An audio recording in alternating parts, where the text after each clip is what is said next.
ಮಧ್ಯಾಹ್ನ ಸುಮ್ಮನೆ ರೆಸ್ಟಿಂಗ್ ಮಾಡೋಕ್ಕೆ ಅಂತ ಬಂದಿರ್ತೀನಿ. ಎಲ್ಲ ಮನೆ ಕೆಲಸ ಮುಗಿದ್ಮೇಲೆ ಸ್ವಲ್ಪ 1 ಅವರ್ ರೆಸ್ಟ್ ಮಾಡೋಣ ಅಂತ ಮಲಗಿರ್ತೀನಿ. ಇವಳು ಬಂದು ಮಲ್ಕೊಳ್ತಾಳೆ. ಇವಳು ಇಲ್ಲಿ ಬಂದು ಒಬ್ಬಳೇ ಮಲಗಿರ್ತಾಳೆ ಕೆಲವೊಂದು ಸಾರಿ. ನಾನು ಮನೆ ಕೆಲಸ ಮಾಡ್ಕೊಂಡಿರ್ಬೇಕಾದ್ರೆ, ಕುಕ್ಕಿಂಗ್ ಎಲ್ಲ ಮಾಡಬೇಕಾದ್ರೆ ಅವಾಗ ಮತ್ತೆ ನಾನು ಇವಳು ಎಲ್ಲಿದ್ದಾಳೆ ಅಂತ ನೋಡ್ತೀನಿ, ಇಲ್ಲಿ ಇರ್ತಾಳೆ. ನಾನು ಸ್ವಲ್ಪ ಬಂದು ಇವಳು ಪಕ್ಕ ಮಲಗ್ತೀನಿ. ಹೀಗೇ ನಾನು ಬಿಟ್ಟು ಅವಳಿರಲ್ಲ, ಅವಳನ್ನು ಬಿಟ್ಟು ನಾನಿರಲ್ಲ. ನೋಡಿ ಎಷ್ಟು ಕ್ಯೂಟಾಗಿ ಮಲ್ಕೊಳ್ತಾಳೆ. ತುಂಬ ಕ್ಯೂಟು, ತುಂಬ ಮುದ್ದು ಬರುತ್ತೆ, ತುಂಬ ಪ್ರೀತಿ ಬರುತ್ತೆ. ಮತ್ತು ಇದ್ರದ್ದು ಹೇರ್ ಫಾಲಿಂಗ್, ಕೂದಲು ಉದುರೋದು ಆ ಥರದ್ದೆಲ್ಲ ಏನೂ ಇದು ಇರಲ್ಲ, ಪ್ರಾಬ್ಲಮ್ ಇರಲ್ಲ. ಮತ್ತು ನಾವು ಎಲ್ಲ ಒಂದು ವ್ಯಾಕ್ಸಿನ್ಸ್ ಬಿಡ್ದಲೇ ನಾವು ಡಾಕ್ಟ್ರ್ ಹತ್ರ, ನಾನಾದರೂ ಡಾಕ್ಟ್ರ್ ಹತ್ರ ಬೇಗ ಹೋಗ್ತೀನೋ ಇಲ್ವೋ ಗೊತ್ತಿಲ್ಲ, ಬಟ್ ನಮ್ಮ ಇಶಾನಿಗೆ ಇಮ್ಮಿಡಿಯೇಟ್ ಡಾಕ್ಟ್ರ್ ಹತ್ರ ನಾನು ಕರ್ಕೊಂಡು ಹೋಗಿ ಅಟೆಂಡ್ ಮಾಡಿಸ್ಲೇಬೇಕು, ಏನಂತ ತೋರಿಸ್ಲೇಬೇಕು. ಇಂಜೆಕ್ಷನ್ಸು, ಮೆಡಿಸಿನ್ಸು, ಸಿರಪ್ಗಳು, ವ್ಯಾಕ್ಸಿನ್ಸು ಪ್ರತಿಯೊಂದು ಕೊಡೋದೆ. ಅವಳದೊಂದು ಡೈರಿನೇ ಇದೆ, ಹೆಲ್ತ್ ಡೈರಿ. ಸೊ ಎಲ್ಲ ಅಪ್ಡೇಟ್ ಇರುತ್ತೆ ಅವಳದು, ವ್ಯಾಕ್ಸಿನ್ಸು, ಇಂಜೆಕ್ಷನ್ಸು ಅದೆಲ್ಲನೂ. ಸೊ ಹೀಗೆ ಇದು ಹಲ್ಲೂ ಅಷ್ಟೇ 2-3 ಡೇಸ್ಗೆ ಒಂದು ಸಾರಿ ಉಜ್ಜಿಸ್ತೀನಿ. ಪೇಸ್ಟ್ ಇದೆ, ಗ್ರೂಮಿಂಗ್ ಮಾಡೋದು, ಡೈಲಿ ಅವಳಿಗೆ ಬಾಚೋದು ಇದೆಲ್ಲನೂ. ಮತ್ತು ಎಲ್ಲಾದರೂ ಹೊರಗಡೆ ಹೋಗ್ತಾ ಇದ್ದೀವಿ ಅಂದರೆ ಸ್ವಲ್ಪ ಡ್ರೈ ಬಾತ್ ಆ ಥರದ್ದೆಲ್ಲ ಮಾಡೋದು. ಹೀಗೆ ಅವಳಿಗೆ ಕೇರ್ ತೊಗೊತೀನಿ. ಅದಕ್ಕೋಸ್ಕರನೇ ಅವಳಿಗೆ ಗೊತ್ತು ನಾನು ತುಂಬ ಚೆನ್ನಾಗಿ ಅವಳಿಗೆ ಪ್ರೀತಿ ಮಾಡ್ತೀನಿ ಅಂತ. ನನ್ನ ಬಿಟ್ಟು ಅವಳಿರೋದೇ ಇಲ್ಲ. ಅವಳಿಗೂ ನನಗೂ ಹಾಗೆ ಒಂದು ಬಾಂಡಿಂಗ್ ಇದೆ. ಯಾವ ಜನ್ಮದ ಋಣನೋ ಏನೋ, ನಮ್ಮ ಮನೆಯಲ್ಲಿ ನನ್ನ ಹತ್ರ ಬಂದು ಈ ಥರ ಮುದ್ದು ಮಾಡಿಸ್ಕೊಳ್ಳುತ್ತೆ, ನನ್ನ ಕೈ ತುತ್ತು ತಿನ್ನಿಸ್ಕೊಳ್ಳುತ್ತೆ.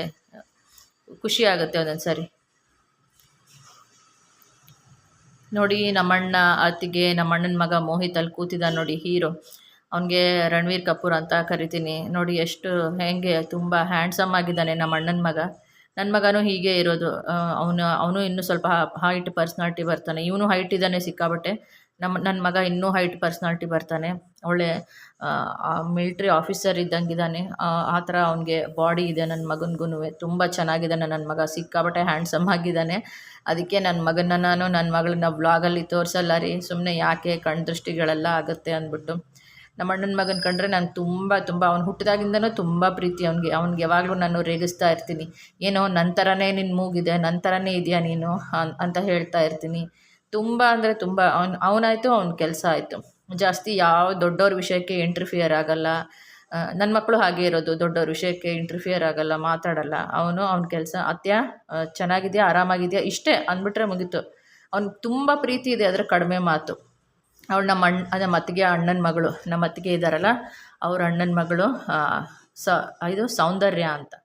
ಅವನು ನೋಡಿ ನಮ್ಮ ಅಣ್ಣನ ಮಗ ತುಂಬ ಹ್ಯಾಂಡ್ಸಮ್ ಇದ್ದಾನೆ. ಅವನು ಬೆಳಗಾಮಲ್ಲಿ ಅವನು ಸೈನ್ಸ್ ಓದ್ತಾ ಇದ್ದಾನೆ ಅಂತ ಹೇಳ್ತೀನಿ. ಕಂಪ್ಯೂಟರ್ ಸೈನ್ಸ್, ಇಂಜಿನಿಯರಿಂಗ್ ಮಾಡ್ತಾ ಇದ್ದಾನೆ. ನಮ್ಮ ಮನೆಯಲ್ಲೆಲ್ಲರೂ ಎಜುಕೇಷನಿಗೆ ನಾವು ತುಂಬ ಮಹತ್ವ ಕೊಡ್ತೀವಿ. ನಮ್ಮ ಮನೆಯಲ್ಲಿ ನಮ್ಮ ಅಣ್ಣ ಅತ್ತಿಗೆ ಆಯಿತು, ನಾವು ನಮ್ಮ ಅಕ್ಕಂದರು, ನಮ್ಮ ತಂಗಿ ಮಕ್ಕಳು, ನಮ್ಮ ಅಕ್ಕ ಮಕ್ಕಳು, ಇಬ್ಬರು ಅಕ್ಕ ಮತ್ತು ನಮ್ಮ ಮಕ್ಕಳು ಎಲ್ಲರೂ ಮಸ್ಟ್ ಆ್ಯಂಡ್ ಶುಡ್ ಎಲ್ಲರೂ ಓದಲೇಬೇಕು ರೀ. ಎಲ್ಲರಿಗೂ ಒಳ್ಳೆ ಎಜುಕೇಷನ್ನು, ಒಳ್ಳೆ ಕಂಪ್ಯೂಟರ್ ಸೈನ್ಸ್, ಇಂಜಿನಿಯರಿಂಗ್, ಎಲ್ಲರೂ ಇಂಜಿನಿಯರಿಂಗ್ಗೆ ಓದ್ತಾ ಇರೋದು.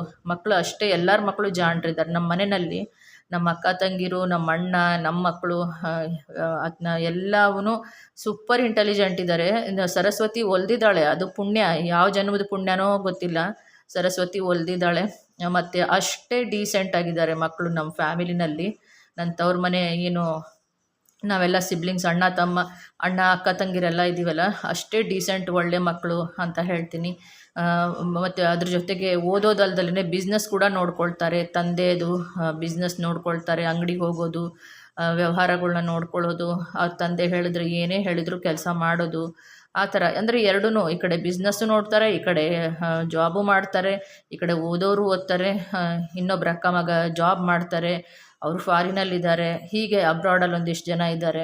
ಈ ಥರ ನನಗೆ ತುಂಬ ಇಷ್ಟ. ಮಕ್ಕಳು ಓದಬೇಕು, ಚೆನ್ನಾಗಿ ಓದಬೇಕು. ಸರಸ್ವತಿ ಒಲ್ದಾಗ ಟೈಮ್ ವೇಸ್ಟ್ ಮಾಡಬಾರ್ದು, ಕಷ್ಟಪಡಬೇಕು. ನಮ್ಮ ಅಣ್ಣನೂ ಅಷ್ಟೇ. ನಮ್ಮ ತಂದೆ ತೀರಿ ಹೋದಾಗ ಅವನು ಅವಾಗ ತಾನೇ ಫಸ್ಟ್ PUCನೂ ಮುಗ್ದಿತ್ತು ಅವನಿಗೆ. ಸೆಕೆಂಡ್ PUC ಓದ್ತಾ ಇದ್ದ, ಅವನು ಸೈನ್ಸ್ ಓದ್ತಾ ಇದ್ದ. ಅವನಿಗೆ ಓದಿಸ್ಬೇಕು ಅಂತ ನಮ್ಮ ತಂದೆಗೆ ತುಂಬ ಆಸೆ ಇತ್ತು. ನಮ್ಮ ತಂದೆಗೆ ತುಂಬ ಆಸೆ ಇತ್ತು ಅವನಿಗೆ ಒಂದು ಓದಿಸ್ಬೇಕು, ಸೈನ್ಸ್ ಓದಿಸ್ಬೇಕು, ಚೆನ್ನಾಗಿ ಅವ್ನಿಗೆ ಇಂಜಿನಿಯರಿಂಗ್ ಮಾಡಬೇಕು ಅಂತೆಲ್ಲ ಆಸೆ ಇತ್ತು. ಮತ್ತು ನಮ್ಮ ತಂದೆನೇ ಎಕ್ಸ್ಪೈರ್ ಆದಮೇಲೆ ಅವ್ನು ಸೆಕೆಂಡ್ PU ಓದಬೇಕಾದ್ರೆ ಎಕ್ಸ್ಪೈರ್ ಆದ್ರಲ್ಲ, ಇವನೇ ಕೂತಿದ್ದಾನೆ ನೋಡ್ರಿ ನಮ್ಮ ಅಣ್ಣ, ಟೋಪಿ ಹಾಕ್ಕೊಂಡು. ಅವನು ಆವಾಗ ಗೋಲ್ಡ್ ಸ್ಮಿತಿದು ಏನೋ ಬಿಸ್ನೆಸ್ ಒಂದಿದೆ, ಅವನು ಅದನ್ನು ನೋಡ್ಕೊಳ್ಳೋಕ್ಕೆ ಶುರು ಮಾಡ್ದೆ. ಅವನು ವ್ಯವಹಾರದಲ್ಲಿ ತುಂಬ ಅವನಿಗೆ ತುಂಬ ಸಖತ್ತಾಗಿ ಅವ್ನ ಬ್ರೈನು, ನಮ್ಮ ತಂದೆ ಅದು ಬಂದುಬಿಟ್ಟಿದೆ ಬ್ಲಡ್ಡಲ್ಲಿ. ಬಿಸ್ನೆಸ್ ತುಂಬ ಚೆನ್ನಾಗಿ ನೋಡ್ಕೊಂಡು ಹೋಗ್ತಾನೆ. ಪ್ರತಿಯೊಂದೂ ಒಂದು ವ್ಯವಹಾರ ಚೆನ್ನಾಗಿ ನೋಡ್ಕೊಂಡು ಹೋಗ್ತಾನೆ. ನಮ್ಮ ಅತ್ತಿಗೆನೂ ಅಷ್ಟೇ ಒಂದು ಸಪೋರ್ಟ್ ಮಾಡ್ತಾರೆ ಎಲ್ಲದಕ್ಕೂ. ನಮ್ಮ ಅತ್ತಿಗೆನೂ ಮುಂದೆ ಇದ್ದಾರೆ. ಅವರು ಶಾಪಿಗೆ ಹೋಗ್ತಾರೆ, ಅವರು ಬಿಸ್ನೆಸ್ ಸ್ವಲ್ಪ ನೋಡ್ಕೊಳ್ತಾರೆ. ಹೀಗೆ ನಮ್ಮ ಮನೆಯಲ್ಲಿ ಎಲ್ಲ ಮಕ್ಕಳೂ ಕಷ್ಟಪಡೋರೇ, ಯಾರೂ ಟೈಮ್ ವೇಸ್ಟ್ ಮಾಡೋದಾಗಲಿ ಆ ಥರ ಏನೋ ಸುಮ್ಮನೆ ಹಾಳು ಹೊರಟೆ ಹೊಡೆಯೋದಾಗಲಿ ಯಾರೂ ಇಲ್ಲ. ಎಲ್ಲ ಮಕ್ಕಳು, ನಮ್ಮ ಅಕ್ಕ ತಂಗಿರ ಮಕ್ಕಳು ಇರ್ಬೋದು, ಎಲ್ಲರೂ ಜಾಣರಿದ್ದಾರೆ, ತುಂಬ ಜಾಣರಿದ್ದಾರೆ. ನನಗೆ ಅದು ಮಾತ್ರ ತುಂಬ ಅಂದರೆ ಪ್ರೌಡ್ ಫೀಲ್ ಆಗುತ್ತೆ, ಖುಷಿ ಆಗುತ್ತೆ. ನನ್ನ ಮಕ್ಕಳು ಅಂತಲೂ ಬಿಡಿ, ಪಾಪ ನನ್ನ ಮಕ್ಕಳು. ನಮ್ಮ ಎರಡನೇ ಅಣ್ಣ, ಚಿಕ್ಕಣ್ಣ ಒಬ್ಬನಿದ್ನು, ಅವನು ಎಕ್ಸ್ಪೈರ್ ಆಗಿದ್ದಾನೆ. ಅವನ ಮಗಳು ಶ್ರೇಯಾ ಅಂತ, ಅವಳು ತುಂಬಾ ಇಂಟೆಲಿಜೆಂಟು, ಆಮೇಲೆ ತುಂಬಾ ಹಾರ್ಡ್ ವರ್ಕಿಂಗ್. ಅವಳು ಸೈನ್ಸ್ ಓದ್ತಾ ಇದ್ದಾಳೆ, ಇಂಜಿನಿಯರಿಂಗ್ ಓದ್ತಾ ಇದ್ದಾಳೆ. ನಮ್ಮ ಮನೆಯಲ್ಲಿ ಎಲ್ಲ ಮಕ್ಕಳು, ನಮ್ಮ ಸಿಬ್ಲಿಂಗ್ಸ್ ಮಕ್ಕಳೆಲ್ಲ ಹಾರ್ಡ್ ವರ್ಕಿಂಗ್ ಇದ್ದಾರೆ. ಮತ್ತು ಏನಾದರೂ ಟ್ರಾವೆಲ್ಸು ಅದು ಇದು ಅಂದಾಗ ಪೇರೆಂಟ್ಸ್ ಜೊತೆ ಟ್ರಾವೆಲ್ಗೆಲ್ಲ ಹೋಗಿ ಎಂಜಾಯ್ ಮಾಡ್ತಾರೆ, ಮತ್ತು ಮನೆಯಲ್ಲಿ ನೋಡ್ಕೊಳ್ತಾರೆ. ನಮ್ಮ ಅಣ್ಣ ಮನೇಲಿ ಜರ್ಮನ್ ಶೆಫರ್ಡ್ ಕಿಝಿ ಇದೆ, ಜರ್ಮನ್ ಶೆಫರ್ಡು. ಅದನ್ನು ಇವನು ಕೆಲವೊಂದು ಸರಿ ವಾಕಿಂಗ್ ಕರ್ಕೊಂಡು ಹೋಗೋದು, ಅಂದರೆ ಡೈಲಿ ವಾಕಿಂಗ್ ಕರ್ಕೊಂಡು ಹೋಗೋದು, ಅದಕ್ಕೆ ಸ್ನಾನ ಮಾಡಿಸೋದು, ಮತ್ತು ಓದೋದು, ಕಾಲೇಜ್ಗೆ ಹೋಗೋದು, ಮತ್ತು ಅಂಗಡಿ ನೋಡ್ಕೊಳ್ಳೋದು, ಈ ಥರದ್ದೆಲ್ಲ ಮನೆಯಲ್ಲಿ. ಏನಾದರೂ ಯಾರಿಗಾದ್ರೂ ಹುಷಾರಿಲ್ಲ, ಹಾಸ್ಪಿಟಲ್ದು ಅದು ಕೆಲಸಗಳಿದ್ರೆ ಅದನ್ನು ನೋಡ್ಕೊಳ್ಳೋದು. ನಮ್ಮ ಅಣ್ಣನ ಮಗ ಪ್ರತಿಯೊಂದು ಇವನೊಬ್ಬನೇ ಅಂತಲ್ಲ, ನಮ್ಮ ತಂಗಿ ಮಕ್ಕಳು ತುಂಬ ಅವನು ತೇಜಸ್ ಅಂತ ಇದ್ದಾನೆ, ಅವನು ಶಾಪೆಲ್ಲ ಜ್ಯುವೆಲ್ರಿ ಶಾಪ್ಗೆಲ್ಲ ಅವನು ಬಿಸ್ನೆಸ್ ಎಲ್ಲ ನೋಡ್ಕೊಳ್ತಾನೆ. ನನಗೆ ತುಂಬ ಖುಷಿ ಆಗುತ್ತೆ. ಮಕ್ಕಳು ಹಾರ್ಡ್ ವರ್ಕಿಂಗ್ ಇರಬೇಕು. ಎಷ್ಟು ಅಂದರೆ ಯಾವುದೇ ಆಗಲಿ, ಒಂದು ಸಹವಾಸ ದೋಷಗಳಾಗಲಿ, ತುಂಬ ಎಷ್ಟೇ ದುಡ್ಡಿದ್ರೂ ಡೌನ್ ಟು ಅರ್ತ್ ಇದ್ದಾರೆ. ಯಾರಿಗೂ ಇಲ್ಲಿ ನಮ್ಮ ಮಕ್ಕಳಿಗೆ ಅಹಂಕಾರ ಇಲ್ಲ, ಮತ್ತು ಅಪ್ಪನ ದುಡ್ಡು ಅಂತ ಉಡಾಯಿಸೋದಾಗಲಿ, ಮತ್ತು ಒಂದು ಕೆಟ್ಟ ಸಹವಾಸಗಳು ಅದು ಯಾವುದೂ ಇಲ್ಲ. ಖಂಡಿತ ತುಂಬ ಕಷ್ಟಪಡೋ ಮಕ್ಕಳಿದ್ದಾರೆ. ಖಂಡಿತವಾಗ್ಲೂ ದೇವರು ನಮ್ಮ ಮಕ್ಕಳಿಗೆ ಒಳ್ಳೇದು ಮಾಡ್ತಾನಪ್ಪ, ಒಳ್ಳೆಯ ಆಶೀರ್ವಾದ ಮಾಡಲಿ. ಯಾಕೆಂದರೆ ಇದು ನನ್ನ ತವ್ರ ಮನೆ, ನಮ್ಮ ಅಕ್ಕ ತಂಗಿರ ಮಕ್ಕಳು, ನಮ್ಮ ಅಣ್ಣನ ಮಕ್ಕಳು, ನಮ್ಮ ಇನ್ನೊಬ್ಬ ಅಣ್ಣನ ಮಗಳು ಶ್ರೇಯಾ, ಅವಳಿಗೂ ಒಳ್ಳೇದಾಗಬೇಕು, ಅವಳು ಚೆನ್ನಾಗಿರಬೇಕು, ಅವ್ರ ಭವಿಷ್ಯ ಸಂಪೂರ್ಣವಾಗಿ ತುಂಬ ಚೆನ್ನಾಗಿರಬೇಕು, ಬ್ರೈಟಾಗಿರಬೇಕು, ಬೆಳದಿಂಗಳ ಥರ ತಂಪಾಗಿರಬೇಕು, ಖುಷಿಯಾಗಿರಬೇಕು ಅಂತ ನನಗೆ ಆಸೆ. ಯಾಕೆಂದರೆ ನಮ್ಮದು ಇವಾಗ ಆಯಿತು, ನಾವು ಅಕ್ಕ ತಂಗಿರು ಅಣ್ಣ ನಮ್ಮದೆಲ್ಲ ಆಯಿತು. ಈ ಮುಂದಿನ ಜನ್ರೇಷನ್, ಮುಂದಿನ ಪೀಳಿಗೆ ಅಂದರೆ ಇವರೇ ಅಲ್ವಾ. ಇವರಿಂದನೇ ನಮಗೆ, ನಮ್ಮ ತಂದೆ ಫ್ಯಾಮಿಲಿಗೆ, ನಮ್ಮ ತಂದೆಗೆ ಒಂದು ಒಳ್ಳೆಯ ಹೆಸರು, ಕೀರ್ತಿ, ಅದನ್ನು ಅವರು ಉಳಿಸ್ಕೊಂಡು ಹೋಗ್ತಾರೆ ಅನ್ನೋದು ಖಂಡಿತವಾಗ್ಲೂ ಇವಾಗಲೇ ನೋಡಿದ್ರೇ ಗೊತ್ತಾಗುತ್ತೆ. ಅಷ್ಟು ಖುಷಿ ಇದೆ. ದೇವ್ರಿಗೆ ನಾನು ಯಾವಾಗಲೂ ಕೇಳ್ಕೊಳ್ಳೋದು, ನನ್ನ ಮಕ್ಕಳ ಬಗ್ಗೆ ತುಂಬ ಕನ್ಸರ್ನ್ ಇದೆ, ತುಂಬ ಕಾಳಜಿ ಇದೆ. ಮಕ್ಕಳೆಲ್ಲರೂ ಜಾಣರಿದ್ದಾರಪ್ಪ, ನಾನು ಅಷ್ಟು ಖುಷಿ ಪಡ್ತೀನಿ. ಎಲ್ಲ ನಮ್ಮ ತಂದೆ ಆಶೀರ್ವಾದ. ತುಂಬ ಜಾಣರಿದ್ದಾರೆ. ನಮ್ಮ ಅಣ್ಣ ಅತ್ತಿಗೆ ಎಲ್ಲ ಇವಾಗ ಮತ್ತೆ ರಿಟರ್ನ್ ಹೋಗ್ತಾ ಇದ್ದಾರೆ. 6 ಗಂಟೆ 6:30 ಆಗಿತ್ತು. ಮತ್ತು ಬಾಗಿಣ ಎಲ್ಲ ಕೊಟ್ಟೆ ನಮ್ಮ ಅತ್ತಿಗೆಗೆ. ಎಲ್ಲರೂ ಪಾಪ ನಮ್ಮ ಅಣ್ಣನ ಮಗನೂ ನನಗೆ ಕಾಲಿಗೆ ನಮಸ್ಕಾರ ಮಾಡ್ಕೊಂಡ. ಆಯ್ತಪ್ಪ, ವಿದ್ಯಾವಂತ ಆಗು. ಮೋಹಿತ್ಗೆ ಒಂದೇ ಹೇಳೋಕ್ಕೆ ಇಷ್ಟಪಡ್ತೀನಿ, ನಿನಗೆ ಬೆಂಗಳೂರಿಗೆ ಜಾಬ್ ಬಂದರೆ, ವರ್ಕ್ ಫ್ರಮ್ ಹೋಮ್ ಏನಾದರೂ ಜಾಬ್ ಸಿಕ್ಕರೆ, ಇಲ್ಲ ಇಲ್ಲಿನೇ ಆಫೀಸ್ ಏನಾದರೂ ಆದರೆ ಜಾಬ್ ಸಿಕ್ಕರೆ ಬೆಂಗಳೂರಿಗೆ ಖಂಡಿತ ನಮ್ಮ ಮನೆಗೆ ಬಂದಿರಪ್ಪ, ನನ್ನ ಜೊತೆನೇ ಇರು. ನನಗೂ ಒಂದು ತುಂಬ ಖುಷಿ ಆಗುತ್ತೆ. ಐಶು, ಮೋಹಿತು, ಶ್ರೇಯಾ ಯಾರೇ ಆಗಲಿ ಮಕ್ಕಳು ಬೆಂಗಳೂರಿಗೆ ಏನಾದರೂ ಬಂದರೆ ಖಂಡಿತವಾಗ್ಲೂ ನಮ್ಮ ಮನೆಗೂ ಬನ್ನಿ. ಆರಾಮಾಗಿ ನಮ್ಮ ಮನೆಯಲ್ಲಿ ಇದ್ದು, ನಿಮ್ಮದು ವರ್ಕ್ ಇದೆಯಾ, ಆಫೀಸ್ ಇದೆಯಾ, ಏನೇ ಇದ್ರೂ ಇಲ್ಲಿ ಬೆಂಗಳೂರಲ್ಲಿ ಸೆಟ್ಲ್ ಆದರೆ ನಮ್ಮ ಮನೆಗೆ ಬಂದು ನೀವು ಆರಾಮಾಗಿರ್ಬೋದು. ನಾನು ರುಚಿಯಾಗಿ ಅಡುಗೆ ಮಾಡಿಕೊಡ್ತೀನಿ, ಊಟ ಮಾಡಿಕೊಂಡು. ನನಗೂ ನೀವಂದರೆ, ಎಲ್ಲರೂ ಅಂದರೆ ಪ್ರೀತಿ, ಮಕ್ಕಳಂದರೆ ಪ್ರೀತಿ. ನನ್ನ ಮಗ ಹೇಗೆ, ನನ್ನ ಮಗನ ಹೇಗೆ ನಾನು ತುಂಬ ಪ್ರೀತಿ ಮಾಡ್ತೇನೋ ಅಷ್ಟೇ ಪ್ರೀತಿ ನಿಮ್ಮ ಮೇಲಿದೆ ಅಂತ ಹೇಳ್ತೀನಿ. ಮೋಹಿತನ ಕಂಡ್ರೆ ನನಗೆ ತುಂಬ ಇಷ್ಟ ಇದೆ. ಬಾಪ ಮೋಹಿತು, ನೀನು ಬೆಂಗಳೂರು ಜಾಬ್ ಏನಾದರೂ ಇಲ್ಲೇ ಸೆಟ್ಲ್ ಆಗಬೇಕು ಅಂತ ಇದ್ದರೆ, ಜಾಬ್ ಸಿಕ್ಕರೆ ಖಂಡಿತವಾಗ್ಲೂ ನಮ್ಮ ಮನೆಗೇ ಬಂದುಬಿಡು ಅಂತ ಹೇಳ್ತೀನಿ. ನಾನು ನನ್ನ ಹೃದಯಪೂರ್ವಕವಾಗಿ ಈ ಮಾತನ್ನ ಹೇಳ್ತಾ ಇದ್ದೀನಿ, ಸುಮ್ಮನೆ ಅಂತ ಅಲ್ಲ. ಅವನಿಗೂ ಹೇಳಿದ್ದೀನಿ, ನಾನು ಹೋಗಬೇಕಾದ್ರೂ ಹೇಳಿದ್ದೀನಿ, ಬಾಪ ಇಲ್ಲೇ ಇರು, ನಮ್ಮ ಜೊತೆನೇ ಇರು ಅಂತ. ಅದು ನಮಗೂ ಖುಷಿ ಇರುತ್ತೆ, ನಮ್ಮ ಅಣ್ಣನ ಮಗ ನಮ್ಮ ಜೊತೆ ಇರ್ತಾರೆ ಅಂತ. ಅವನು ಇದ್ದರೆ ಯಾವಾಗಲಾದರೂ ನಮ್ಮ ಅಣ್ಣ ಅತ್ತಿಗೆನೂ ಬಂದು ಹೋಗಿ ಮಾಡ್ತಾ ಇರ್ತಾರೆ. ಸೊ ಎಲ್ಲರೂ ಬರೋದು ಒಂದು ಖುಷಿ ಅಂತ ಹೇಳ್ತೀನಿ. ಆಮೇಲೆ ಇಲ್ಲಿ ನೋಡಿ, ಶಿಜು ಪಪ್ಪಿ ಇದೆ, 4 ತಿಂಗಳು, 4 ಮಂತ್ ಬೇಬಿ ಇದು ಶಿಜು ಪಪ್ಪಿ. ಇದು ನಮ್ಮ ನೇಬರ್ದು, ನಮ್ಮ ಮನೆಯವ್ರ ಫ್ರೆಂಡ್ ಇದ್ದಾರೆ, ಅವ್ರದ್ದು. ವಾಕಿಂಗ್ ಕರ್ಕೊಂಡು ಹೋಗಿರ್ತಾರೆ ಅವರು. ನಮ್ಮ ಮನೆಯವರು ನಮ್ಮ ಇಶಾನಿನ ವಾಕಿಂಗ್ ಕರ್ಕೊಂಡು ಹೋಗ್ತಾರೆ ರಾತ್ರಿ ಒಂದು 8-9 ಗಂಟೆಗೆ. ಆವಾಗ ಫ್ರೆಂಡ್ಸ್ ಆಗಿರೋದು, ಇಲ್ಲೆಲ್ಲ ಇರೋ ಪಪ್ಪಿಗಳು ಏನಿರುತ್ತೆ ವಾಕಿಂಗ್ ಹೋದಾಗ ಎಲ್ಲರೂ ಫ್ರೆಂಡ್ಸ್ ಆಗ್ತಾರೆ. ಹೀಗೇ ಇದು ಎಷ್ಟು ಕ್ಯೂಟ್ ಇದೆ ಅಂದರೆ ಸಿಲ್ಕಿ ಸಾಫ್ಟ್ ಇದೆಯಪ್ಪ. ಇದು ಹೇಗಿದೆ ಅಂದರೆ ಫರ್ ಬೇಬಿ. ಅದ್ರ ಮೂಳೆ ಕೂಡ ಕೈಗೆ ಸಿಗಲ್ಲ. ಮೂಳೆ ಇದೆಯೋ ಇಲ್ವೋ ಏನೋ, ಅಷ್ಟು ಪಿಲ್ಲೋ ಇದೆ, ಸಾಫ್ಟ್ ಪಿಲ್ಲೋ ಥರ ಇದೆ ಇದು. ನಮ್ಮ ಇಶಾನಿಗಾದರೂ ಅಟ್ಲೀಸ್ಟ್ ಸ್ವಲ್ಪ ಮೂಳೆನಾದರೂ ಸಿಗುತ್ತೆ. ಏನು ಚೆನ್ನಾಗಿದೆ, ಏನು ಕ್ಯೂಟಾಗಿದೆ, ಸಿಲ್ಕಿ ಸಾಫ್ಟ್, ಹಂಗೆ ಸ್ಲೀಕಾಗಿ ಜಾರ್ಕೊಂಡು ಹೋಗುತ್ತೆ ಎತ್ಕೊಂಡ್ರೆ. ಇದು ಇನ್ನೂ 4 ತಿಂಗಳು. ಅದಕ್ಕೆ ಸ್ವಲ್ಪ ಲೈಟಾಗಿ ಗ್ರೂಮಿಂಗ್ ಮಾಡಿಸ್ಬೇಕು ಅಂತ ಕರ್ಕೊಂಡು ಬಂದಿದ್ದಾರೆ. ಅವರು ಈ ಒಂದು ಹೊಸ ಅಡ್ರೆಸ್ ಹೇಳಿದರು, ಅದು ನಾವು ನೋಡಿದ್ದೀವಿ ಆಲ್ರೆಡಿ.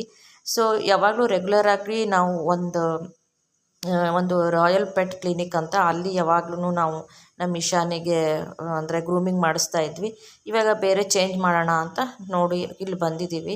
ಎಲ್ಲ ಕಡೆಯೂ ಸೇಮ್ ರೇಟ್ ಇರುತ್ತೆ ರೀ. ಎಲ್ಲೂ ಬೆಂಗಳೂರಲ್ಲಿ ರೇಟ್ ಕಡಿಮೆ ಇರಲ್ಲ. ಗ್ರೂಮಿಂಗಿಗೆ ಸಿಕ್ಕಾಪಟ್ಟೆ ಜಾಸ್ತಿ ಕಾಸ್ಟ್ಲಿ, ಮೆಡಿಕಲ್ ಕಾಸ್ಟ್ಲಿ. ಈ ಪೆಟ್ಗಳದೆಲ್ಲನೂ ನಾವು ಚೆನ್ನಾಗಿ ಒಳ್ಳೆ ಇದು ಆಗಿ ಸಾಕಬೇಕು. ಒಂದು ಒಳ್ಳೆ ಬ್ರೀಡ್ನ ತೊಗೊಂಬಂದು ಚೆನ್ನಾಗಿ ಸಾಕ್ತಾಯಿದ್ದೀವಿ ಅಂದರೆ ಸಿಕ್ಕಾಪಟ್ಟೆ ಕಾಸ್ಟ್ಲಿನೇ ಇರುತ್ತೆ. ಮತ್ತು ಒಳ್ಳೆ ಬಿಸ್ನೆಸ್ ಅಂದರೆ ನೋಡಿ ಬೆಂಗಳೂರಲ್ಲಿ ಈ ಪೆಟ್ಗಳು ಆಕ್ಸಸರೀಸು, ಪೆಟ್ ಕ್ಲಿನಿಕ್ಕು, ಪೆಟ್ ಗ್ರೂಮಿಂಗ್ದು ಇದೊಂದು ಇಟ್ಬಿಟ್ರೆ ಖಂಡಿತವಾಗ್ಲೂ ಏನು IT ಕಂಪ್ನಿನಲ್ಲೂ ವರ್ಕ್ ಮಾಡೋದು ಬೇಕಾಗಿಲ್ಲ. ಅಷ್ಟು ಒಂದು ಇದರಲ್ಲಿ ಪ್ರಾಫಿಟ್ ಇದೆ ಅಂತ ಹೇಳ್ತೀನಿ. ಗ್ರೂಮಿಂಗ್ ಮಾಡ್ತಾಯಿದ್ದಾರೆ. ಎಷ್ಟು ಏನು ಅಂತ ಹೇಳಲ್ಲ, ಬೇಡ ಸುಮ್ಮನೆ ಯಾಕೆ. ಆದರೆ ಕಾಸ್ಟ್ಲಿ ಅಂತೂ ಇದೆಯಪ್ಪ. ನಾನೇ ಬ್ಯೂಟಿ ಪಾರ್ಲರ್ಗೆ ಹೋಗಲ್ಲ ನೆಟ್ಟಿಗೆ ಒಂದು ದಿವಸನೂ. ನಮ್ಮ ಇಶಾನಿಗೆ ಎಷ್ಟೊಂದು ಕಾಸ್ಟ್ಲಿಯಾಗಿ ಗ್ರೂಮಿಂಗ್ ಮಾಡಿಸ್ಬೇಕು. ಅದು 4 ಮಂತ್ಸಿಗೋ 3 ಮಂತ್ಸಿಗೋ ಒಂದು ಸಾರಿ ಇರುತ್ತೆ. ಇದೆಲ್ಲ ನೋಡಿ ಪೆಟ್ ಶಾಪಲ್ಲಿ ಎಲ್ಲನೂ ಈ ಥರ ಫುಡ್ಗಳಿರುತ್ತೆ. ರಾಯಲ್ ಕ್ಯಾನನ್ ಬಂದ್ಬಿಟ್ಟು ಸಿಕ್ಕಾಪಟ್ಟೆ ಕಾಸ್ಟ್ಲಿ. ಅದು 1000 ರುಪೀಸ್, 1 kgಗೆ 1000 ರುಪೀಸ್ ಏನೋ ಇದೆ, 1200 ಇದೆ. ಸೊ ರಾಯಲ್ ಕ್ಯಾನನ್ ಅಂದರೆ ನಂಬರ್ 1 ಬ್ರ್ಯಾಂಡ್ ಪಪ್ಪಿ ಫುಡ್ ಅಂತ ಹೇಳ್ಬೋದು. ತುಂಬ ಇದೊಂದು ಫುಡ್ ಕೊಟ್ಬಿಟ್ರೆ ಯಾವ ಟಾನಿಕ್ಕು ಕೊಡೋದು ಬೇಕಾಗಿಲ್ಲ, ಯಾವ ಮೆಡಿಸಿನ್ ಕೊಡೋದು ಬೇಕಾಗಿಲ್ಲ. ಅಂದರೆ ಒಂದು 45-50 ಡೇಸ್ ಬೇಬಿ ಅಂದರೆ ಪೆಟ್ನ ತೊಗೊಂಡು ಬರ್ತೀವಲ್ಲ, ತೊಗೊಂಬಂದಾಗ ಪಪ್ಪಿ ಫುಡ್ ರಾಯಲ್ ಕ್ಯಾನನ್ ಅಂತ ಸಿಗುತ್ತೆ ಪ್ಯಾಕೆಟು. ಅದನ್ನು ತೊಗೊಂಡು ಬಂದು ತಿನ್ನಿಸೋದು ಪಪ್ಪಿಗೆ, ಹೆಲ್ದಿಯಾಗಿ ಬೆಳೆಯುತ್ತೆ ಅವಾಗ ಅಂತ ಹೇಳ್ತೀನಿ. ಇದು ಎಲ್ಲ ನೋಡಿ ಎಷ್ಟು ಗೊತ್ತಾ, ಇದು ಒಂದೊಂದು ಫ್ರಾಕು 2500. ಇದು ಯಾರಿಗೂ ಮಕ್ಳಿಗಲ್ಲ, ನಾಯಿ ಮರಿಗಳಿಗೆ. ಆಮೇಲೆ ಮಕ್ಕಳದೆಲ್ಲ ಇಲ್ಲಿಟ್ಟಿದ್ದಾರೆ ಅಂದ್ಕೋಬೇಡ್ರಿ. ಇದೆಲ್ಲನೂ ನಾಯಿ ಮರಿಗಳಿಗೆ, ಲ್ಯಾಬ್ ಡಾಗು ಮತ್ತು ಗೋಲ್ಡನ್ ರಿಟ್ರೀವರು. ನಮ್ಮ ಇಶಾನಿಗೂ ಇದೆ. ನಮ್ಮ ಇಶಾನಿಗೆ ಕೇಳ್ತಾ ಇದ್ದೆ, ತೊಗೊಂಡಿಲ್ಲ ನಾನು. ಇದೇ ನೋಡಿ ಇಷ್ಟು ಚಿಕ್ಕದಿದೆಯಲ್ಲ, ಇದನ್ನು ಅಷ್ಟೇ 1800 ರುಪೀಸ್ ಆಯಿತಾ. ಒಂದು 200 ರುಪೀಸ್ ಡಿಸ್ಕೌಂಟು, 150 ರುಪೀಸ್ ಡಿಸ್ಕೌಂಟು ಇರುತ್ತೆ ಅಷ್ಟೇ. ನೋಡ್ತಾ ಇದ್ದೆ ರೇಟ್ಗಳು. ಅದಕ್ಕೆ ಹೇಳಿದ್ದು, ಈ ಥರದ್ದು ಒಂದು ಶಾಪ್ ಇಟ್ಬಿಟ್ರೆ ಆಕ್ಸಸರೀಸ್ದು, ಫುಡ್ದು, ಟಾನಿಕ್ಕು ಇದೆಲ್ಲನೂ ಇಟ್ಬಿಟ್ರೆ ಒಳ್ಳೆ ಲಾಭ ಇದೆ, ಪ್ರಾಫಿಟ್ ಇದೆ. ನಿಜವಾಗ್ಲೂ ಖಂಡಿತವಾಗ್ಲೂ ಬೆಂಗಳೂರಲ್ಲಿ ಇದು ಸಿಕ್ಕಾಪಟ್ಟೆ ಓಡ್ತಾ ಇರೋ ಬಿಸ್ನೆಸ್ ಅಂದರೆ ಇದೆ ನೋಡಿ. ಇದು ನೋಡಿ ಇಶಾನಿಗೆ ನೋಡಿದೆ, ಇದಕ್ಕಿಂತ ಚಿಕ್ಕ ಸೈಜ್ ಇದೆಯಾ ಅಂತ ಕೇಳಿದೆ. ಇದು ದೊಡ್ಡದಾಗುತ್ತೆ ಅಂದರೆ ಇದು ನೋಡಿ ಚಿಕ್ಕ ಸೈಜು ಅಂತ ತೋರಿಸ್ತಾ ಇದ್ರು. ಸೊ ಹೀಗೆ ಪೆಟ್ಟುಗಳು ಅಂದಮೇಲೆ ಅವು ಒಂದು ಜೀವ, ಅವಕ್ಕೂ ಒಂದು ಜೀವ ಇದೆ. ಅವಕ್ಕೂ ಒಳ್ಳೆ ಫುಡ್ ಕೊಡಬೇಕು. ಅವನ್ನ ನಾವು ತೊಗೊಂಡು ಬಂದು ಹೆಂಗಂದರೆ ಹಂಗೆ ಬಿಸಾಕೋಕ್ಕಾಗಲ್ಲ. ತುಂಬ ಕೇರ್ ಕೊಟ್ಟು ನೋಡ್ಕೊಳ್ಳೋದಾದರೆ ಮಾತ್ರ ಪೆಟ್ಟುಗಳ್ನ ಮನೆಯಲ್ಲಿ ತೊಗೊಂಬಂದು ಸಾಕಬೇಕು. ವಾಕಿಂಗ್ ಕರ್ಕೊಂಡು ಹೋಗೋದು, ಮೆಡಿಕಲ್ಲು ಮತ್ತು ವ್ಯಾಕ್ಸಿನ್ಸು ಮತ್ತು ಅವುಗಳಿಗೆ ಗ್ರೂಮಿಂಗ್ ಮಾಡಿಸೋದು, ಮತ್ತು ಇದೆಲ್ಲನೂ ಪ್ರತಿಯೊಂದು ನಾವು ಅದಕ್ಕೆ ನೋಡ್ಕೊಳ್ಬೇಕಾಗತ್ತೆ. ಹಾಗಿದ್ದರೆ ಮಾತ್ರ ನಾವು ಪೆಟ್ಟನ್ನ ಸಾಕಬೇಕು, ಇಲ್ಲಾಂದರೆ ಖಂಡಿತವಾಗ್ಲೂ ಸಾಕಬಾರ್ದು. ನೋಡಿ ಹೆಂಗಿದೆ, ಮದುಮಗಳಿಗೆ ಡ್ರೆಸ್ಸುಗಳು, ಅಂದರೆ ಪೆಟ್ಸ್ಗೆ ಇದೆಲ್ಲ ಡ್ರೆಸ್ಗಳು ಇರೋದು ಅಲ್ವಾ. ಸಿಕ್ಕಾಪಟ್ಟೆ ಕಾಸ್ಟ್ಲಿ ಇದೆಲ್ಲನೂ ಹೀಗೆ ಇಲ್ಲ ಇರುತ್ತೆ. ಸೊ ನಮ್ಮ ಇಶಾನಿಗೂ ಗ್ರೂಮಿಂಗ್ ಆಯಿತು. ನಾನು ಸಮ್ಮರ್ ಕಟ್ಟಿಂಗ್ ಮಾಡಿಸ್ದೆ ನೀಟಾಗಿ. ಸ್ವಲ್ಪ ಸಣ್ಣ ಕಟ್ ಮಾಡಿಸಿದ್ರೆ ಅವಳಿಗೆ ಶೆಕೆ ಆಗೋಲ್ಲ, ಇರಿಟೇಷನ್ ಆಗೋಲ್ಲ ಅಂದ್ಬಿಟ್ಟು ಸ್ವಲ್ಪ ಡಿಫ್ರೆಂಟ್ ಆಗಿರಲಿ ಅಂತ ಈ ಸಾರಿ ಸಣ್ಣಗೆ ಮಾಡಿಸಿದ್ದೀನಿ. ಮತ್ತೇನು ಅದು 1 ತಿಂಗಳಿಗೆ ಮತ್ತೆ ಹಂಗೆ ಬಂದುಬಿಡುತ್ತೆ, ಕರ್ಲಿ ಸ್ಪ್ರಿಂಗ್ ಥರ. ಇವಾಗ ಮೊದಲು ಪೆನ್ಗಳಿಗೆ ಸ್ಪ್ರಿಂಗ್ ಇತ್ತಲ್ಲ, ಒಂದು ಬಾಲ್ ಪೆನ್ಗೆಲ್ಲ ಸ್ಪ್ರಿಂಗ್ ಇತ್ತಲ್ವ, ನಮ್ಮ ಇಶಾನಿ ಕೂದಲು ಆ ಥರ ಸ್ಪ್ರಿಂಗ್ ಆಗಿರುತ್ತೆ. ಆಮೇಲೆ ಬಾಚಿಲ್ಲ ಅಂದರೆ 1 ದಿನ 2 ದಿನ ಬಾಚಿಲ್ಲ ಅಂದರೆ ನಾಟ್ಸ್ ಆಗುತ್ತೆ. ಒಳ್ಳೆ ಏನದು ಚೂಯಿಂಗಮ್ ತಿಂದ್ಬಿಟ್ಟು ಅಂಟಿಸಿದ್ರೆ ಹೆಂಗಿರುತ್ತೆ ಆ ಥರ ನಾಟ್ಸ್ ಆದರೆ ಅದನ್ನು ಕಟಿಂಗ್ ಮಾಡಬೇಕಾಗತ್ತೆ. ಅದು ಬಿಡ್ಸೋಕ್ಕಾಗಲ್ಲ, ಅದನ್ನು ಬಿಡ್ಸೋದಕ್ಕಾಗೋದೇ ಇಲ್ಲ. ಅದಕ್ಕೋಸ್ಕರ ಇವಾಗ ಗ್ರೂಮಿಂಗ್ ಮಾಡಿಸ್ಬಿಟ್ಟೆ ನಾನು. ಆಮೇಲೆ ಇದು ನಮ್ಮ ಅಣ್ಣ ಅತ್ತಿಗೆ ಬಂದಿದ್ದ ದಿವಸ ನಾನು ಜೀರಾ ರೈಸು, ಖರ್ಜೂರ ಹೋಳಿಗೆ, ದಾಲ್ ಫ್ರೈ ಮಾಡಿದ್ದೀನಿ. ನಮ್ಮ ಅಣ್ಣ ಅತ್ತಿಗೆ ಬಂದಿರೋದಕ್ಕೆ ಅಡುಗೆ ನಾನು ಜೀರಾ ರೈಸು, ಖರ್ಜೂರ ಹೋಳಿಗೆ ಮತ್ತು ದಾಲ್ ಫ್ರೈ, ಪೂರಿ, ಆಲೂ ಸಾಗು ಮಾಡಿದ್ದೆ. ದಾಲ್ ಫ್ರೈ ಜೀರಾ ರೈಸ್ ಅಂತೂ ಯಪ್ಪ ಯಾವುದೋ 5 ಸ್ಟಾರ್ ಹೋಟ್ಲಿಗಿಂತನೂ ಚೆನ್ನಾಗಿತ್ತು. ಅದಕ್ಕೆ ನಾನು ಬೇಗ ನನಗೂ ಹೊಟ್ಟೆ ಹಸಿತಾ ಇತ್ತು, ರಾತ್ರಿ ಊಟ ಮಾಡ್ತಾಯಿದ್ದೆ. ಅವ್ರು ಸಾಯಂಕಾಲ ಹೋದರೂ ರಾತ್ರಿ ಊಟ ಇವಾಗ ಬಡಿಸ್ಕೊಂಡು ತಿಂತಾಯಿದ್ದೀನಿ. ನೋಡಿ ದಾಲ್ ಫ್ರೈ ಏನು ಥಿಕ್ಕಾಗಿದೆ, ಗಟ್ಟಿಯಾಗಿದೆ ಅಲ್ವಾ. ಇದನ್ನು ರೆಸಿಪಿ ಬೇಕು ಅಂದರೆ ಹೇಳಿ ಹೇಗೆ ಮಾಡಿದ್ದೀನಿ ಅಂತ. ರೆಸಿಪಿ ಬೇಕಾದರೆ ಕಮೆಂಟ್ ಸೆಕ್ಷನಲ್ಲಿ ತಿಳಿಸಿ, ಖಂಡಿತವಾಗ್ಲೂ ನಾನು ಶೇರ್ ಮಾಡ್ಕೊಳ್ತೀನಿ. ದಾಲ್ ಫ್ರೈ ಅಂತೂ ಅತ್ಯದ್ಭುತ. ಚಪಾತಿಗೆ, ಪೂರಿಗೆ, ಜೀರಾ ರೈಸ್, ಗೀ ರೈಸ್ಗಂತೂ ಬಾಯಲ್ಲಿ ನೀರು ಬರುತ್ತೆ ರೀ, ಅಷ್ಟು ಚೆನ್ನಾಗಿತ್ತು ದಾಲ್ ಫ್ರೈ ಅಂತೂ. ನಾನಂತೂ ಗಬಗಬ ತಿಂದ್ಬಿಟ್ನಪ್ಪ, ನನಗೆ ತುಂಬ ರುಚಿಯಾಗಿತ್ತು, ಟೇಸ್ಟಿಯಾಗಿತ್ತು. ಈ ಥರ ಇತ್ತು ಒಂದು ಈ ವ್ಲಾಗ್ ಅಂತ ಹೇಳ್ತೀನಿ.